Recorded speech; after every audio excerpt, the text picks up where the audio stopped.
Good morning, gardeners, and welcome to Tuesday, August 29th. My name is Catherine, and I created a show called Good Morning Gardeners, even though I can't grow green things, because I am referring to gardening metaphorically. We're planting the seeds for a better day. We're starting our morning by getting in the right mindset to cultivate a better life for ourselves, better communities, and a better world. If you like this video, please give it a thumbs up, and subscribe if you would like to add Good Morning Gardeners to your morning routine.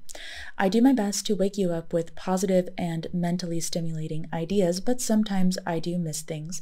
So if you have something to add to the ideas I discussed today, please chime in the comments section below. Today's daily Stoic reading, titled Want Nothing Equals Have Everything, begins with a quote from Seneca. No person has the power to have everything they want, but it is in their power not to want what they don't have, and to cheerfully put to good use what they do have. The authors add, is there a person so rich that there is literally nothing they can't afford? Surely there isn't. Even the richest people regularly fail in their attempts to buy elections, to purchase respect, class, love, and any number of other things that are not for sale. If obscene wealth will never get you everything you want, is that the end of it? Or is there another way to solve for that equation? To the Stoics, there is, by changing what it is that you want. By changing how you think, you'll manage to get it. John D. Rockefeller, who was as rich as they come, believed that a man's wealth must be determined by the relation of his desires and expenditures to his income. If he feels rich on $10 and has everything he desires, he really is rich. Today, you could try to increase your wealth, or you could take a shortcut and just want less. So this reading was really similar to yesterday's daily Stoic reading about opulence. There are so many ways to approach this topic, but yesterday I decided to explore the consumerism vein. I've heard it said many times in my life that the less you want compared to how much you have or how much you can get, the happier you will be. And generally, I do believe this is true. I do think it's important to have goals and, something to work toward. But if most of your mental energy is focused on what you don't have or focused on lack, I believe this will often foster feelings of dissatisfaction that are often entirely unnecessary, especially if you are focusing on things that you don't really need or things that won't even really serve you, but you just think they will. This is obviously why gratitude is so important, because it brings our minds back to what we have, and it fosters more good feelings that go hand in hand with the feeling of gratitude. Also, if you believe in manifestation, this is said to keep your vibrations high, because the feelings you experience in this moment will attract more things in life that foster more of those feelings. But we can want anything, not just things that cost money. We can want experiences, statuses and titles, relationships, appearances, abilities, and accomplishments. Yesterday, I spoke about overcoming my shopping habit and deprioritizing materialism in my own life. But to be honest with you guys, I am struggling right now with my constant desire to do too much. Wanting to do things doesn't sound bad, but when you have been in the habit of doing too much for years or decades, it actually manifests itself quite destructively. In my case, I am a graphic designer, as you guys know, and I started my own design studio and work with clients remotely. I'm also a painter, and I sell watercolor paintings online. I am also obviously an avid reader, which is part of the reason I started Good Morning Gardeners, so I could share the ideas that I was learning with you guys. And as is the case with many readers, I also enjoy writing. I really started to develop my passion for writing while working on a side project called findbethandmom.com, which was my attempt to untangle my family history. I also love to travel. In this past month alone, I visited the Normandy region of France and 2 of Greece's islands. I am a parent, a daughter, a sister, a friend, and I'm in a long-term relationship. I'm going to stop listing the things that I spend my time on now because this is already a lot, but just so you guys know, I could go on and on and on. Not only with the things that I have already signed up for, but with the projects that I wish I could take on. I could go on about the things I want to be doing right now and things that I desperately hope to start working on in the near future.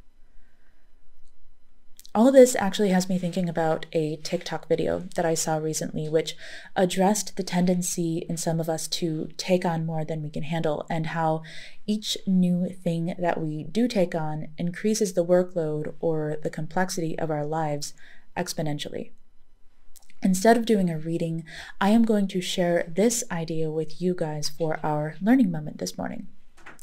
The video I saw was by a creator named David Kadavy.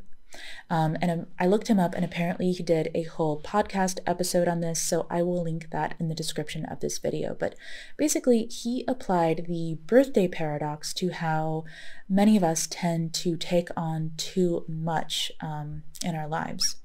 The birthday paradox, or the birthday problem, addresses the answer of the question: how many people need to be in the same room before the probability of two of them having the same birthday exceeds 50%? It's often called a paradox because the answer is counterintuitive. There are 365 days in a year, or 365 potential birthdays, so we would intuitively assume that the answer would be around half of that. That would mean we would need somewhere around 180 people in the same room to get a 50% chance that two of them would share the same birthday. But the number you need in the room for a 50% chance that two share the same birthday is actually only 23 people, because the chance increases exponentially with each additional person. This is because each new person introduced into the room doesn't just have the possibility of sharing a birthday with one other person in the room, but with everyone in the room. David Kadavy illustrated this idea with some graphs, which I have quickly recreated for you guys this morning. So if you have two people in a room, you can illustrate the relationship between them by drawing a single line. If you add another person to the room, you can connect them all with 3 lines. Add one more person, and you have to draw 3 more lines to connect them all to each other. So now we are at 6 lines. And if we add one more person, for a total of 5 people, we will need to draw 10 total lines. This illustrates how the number of connections, or lines, increases exponentially while the number of people increases one at a time. When you apply this idea to the way that you think about responsibilities, hobbies, or projects you take on, you can see very clearly why adding one more thing to your plate doesn't make your life one increment harder. It makes your life exponentially harder, or exponentially more complex, because each thing has to relate to every other thing in your life. Now, as we are nearing the end of this segment this morning, I am starting to realize that this episode may be something like a cry of help on my part, because I am extremely overwhelmed right now by everything I have to do, everything I have agreed to do, and everything that I want to do. And I would love to find a way to cut back on the things in my life. But from where I sit right now, I just love all of them too much. For our feel-good moment this morning, I want to start by saying that I think that this is a good problem to have. Out of all of the hardships that people have to deal with on a daily basis, and all of the things that could go bad in your life, and all of the struggles that you will have to deal with on this earth, having too many passions or people who love you, or hobbies or projects to take up your time is a good thing. So I always like to remember that when I'm starting to feel overwhelmed. But for the rest of our feel-good moment, I'm going to read Jen Sincero's advice on being overwhelmed from her original Badass book. She writes, "There's nothing more deflating than looking at some giant task and wondering how you will ever get it all done. So don't try and eat the whole elephant at once. Break it down into bite-sized bits. For example, instead of walking around your entire house from one catastrophically messy room to the next, wondering how you're ever going to clean the whole gigantic thing and trying to figure out how you can justify not doing it instead of trying to figure out how you're going to do it, break it down and just focus on one room at a time." Our brains can only handle so much information at once without exploding, so by looking at each task separately, the larger task suddenly becomes more manageable. Brains love chunks. Chunking it down works great for time, too. For example, if you're working on designing a new website, instead of setting aside the entire day to work, decide that you will work in hour-long chunks. During this time, you are unauthorized to get up to use the bathroom, get something to eat, check your texts, go online, etc.